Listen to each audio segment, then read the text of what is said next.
I had never really thought about doing photography before. I had little cameras here and there, like little Polaroids and stuff like that I play around with, but we just did it because the opportunity was there. It wasn't really nothing. When I got into it, like it was an artistic outlet for me. You feel me? Like I used to doodle and stuff like that, paint a little bit. So it was just another one of those artistic outlets for me as well. So I kind of liked it when I started doing it. I've done so many different genres. One of the things that I really liked is headshot photography. You start a conversation with people, you really kind of get to know them. I've fallen in love with the process, with not only the business process, but those interactions of getting to know somebody, getting to know their dreams and why they're getting a headshot, and making sure that I'm capturing the realest version of them. I've been on a wave to do a lot more like street photography. So taking a step back, less about the lighting, less about the perfectness, less about the exactness of it, and just kind of capturing the moment. For a minute there, I kind of fell out of love with photography. Right now, I'm on a wave to where I'm getting back to the simplest form, just learning, practicing new techniques, and just one camera with a fixed lens, and just getting out there and capturing moments has been something that's been really fulfilling for me lately. I'm passionate about learning. I'm passionate about conversations with people about their passions and their dreams and opportunity and what the future looks like. And I think it's blended into my work across all my creative outlets. I'm always asking them, like, why do you do what you do? And what's your big dream at the end of it? I'm saying, like, what do you want to be when you grow up?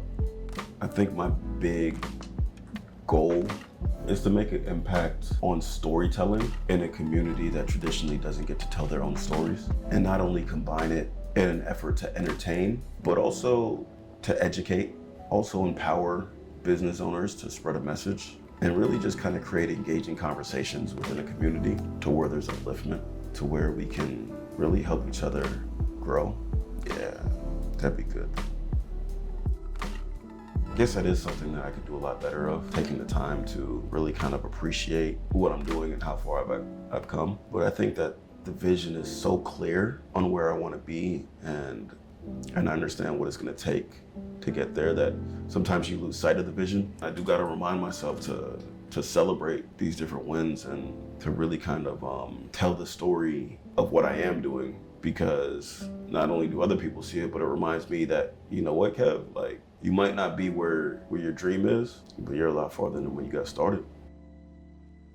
I love the fact of being able to look at something and seeing the opportunity of what could be, and then being able to craft something that's aesthetically pleasing and a sound business model at the same time. And I think the creative process, being able to tap into both sides of my brain, that left and the right side, being able to find the balance of those two is really what drives me in the creative process.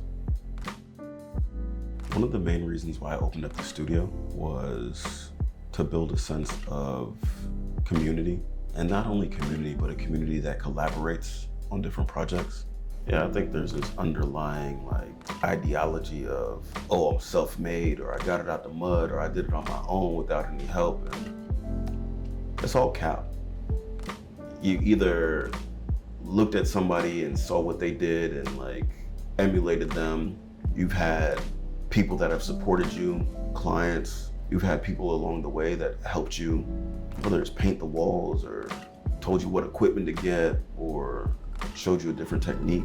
And the longer that I've been in this game, I realize it's like, you know what? You could build something huge, and I don't even have to be that guy. But if I can see the vision come to reality, I know that it's gonna take a lot more than me. You just have to have a vision, and the people with the best vision are artists. Because I wasn't this traditional painter, sculptor, or whatever, like I always had a hard time calling myself an artist, and I think like a lot of artists probably have a hard time calling themselves an artist. But I think everybody has a little bit of an artist in them, and once they tap into that creative outlet, I think the universe puts you in a place where it's limitless to the type of art that you can create.